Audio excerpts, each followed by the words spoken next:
Welcome to the Plume and Page. Today's story is The Strange Case of Dr. Jekyll and Mr. Hyde by Robert Louis Stevenson. Dr. Jekyll was quite at ease. A fortnight later, by excellent good fortune, the doctor gave one of his pleasant dinners to some 5 or 6 old cronies, all intelligent, reputable men, and all judges of good wine. And Mr. Utterson so contrived that he remained behind after the others had departed. This was no new arrangement, but a thing that had befallen many scores of times. Where Utterson was liked, he was liked well. Hosts loved to detain the dry lawyer, when the light-hearted and loose-tongued had already their foot on the threshold. They liked to sit a while in his unobtrusive company, practising for solitude, sobering their minds in the man's rich silence after the expense and strain of gaiety. To this rule Dr. Jekyll was no exception, and as he now sat on the opposite side of the fire, a large, well-made, smooth-faced man of 50, with something of a stylish cast perhaps, but every mark of capacity and kindness, you could see by his looks that he cherished for Mr. Utterson a sincere and warm affection. "I have been wanting to speak to you, Jekyll," began the latter. "You know that will of yours?" A close observer might have gathered that the topic was distasteful, but the doctor carried it off gaily. "My poor Utterson," said he, "you are unfortunate in such a client. I never saw a man so distressed as you were by my will, unless it were that hidebound pedant Lanyon, and what he called my scientific heresies. Oh, I know he's a good fellow. You needn't frown. An excellent fellow, and I always mean to see more of him. But a hidebound pedant for all that, an ignorant, blatant pedant.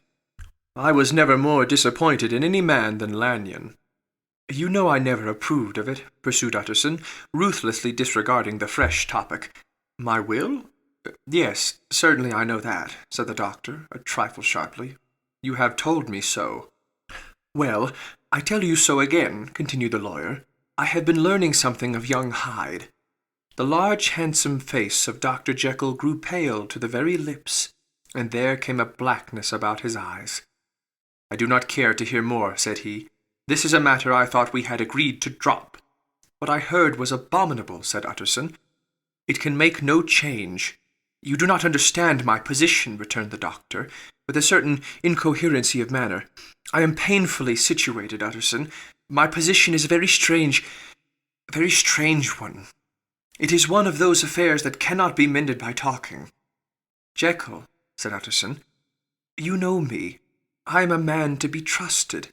Make a clean breast of this in confidence, and I make no doubt I can get you out of it." "My good Utterson," said the doctor, "this is very good of you. This is downright good of you, and I cannot find words to thank you in.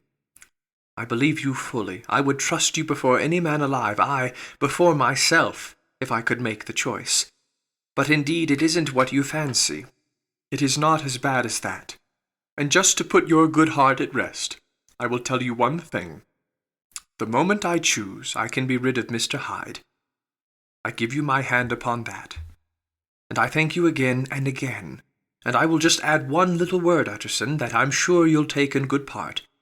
This is a private matter, and I beg of you to let it sleep." Utterson reflected a little, looking into the fire. "I have no doubt you are perfectly right," he said at last, getting to his feet. "Well, but since we have touched upon this business, and for the last time I hope," continued the doctor, "there is one point I should like you to understand.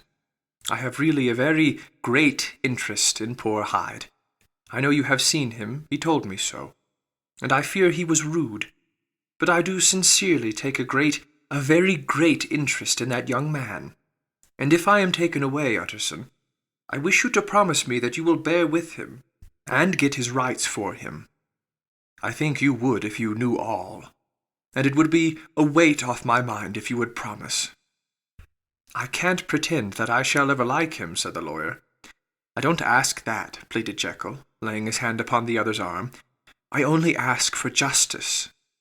I only ask you to help him for my sake when I am no longer here." Utterson heaved an irreprehensible sigh. "Well," said he, I promise.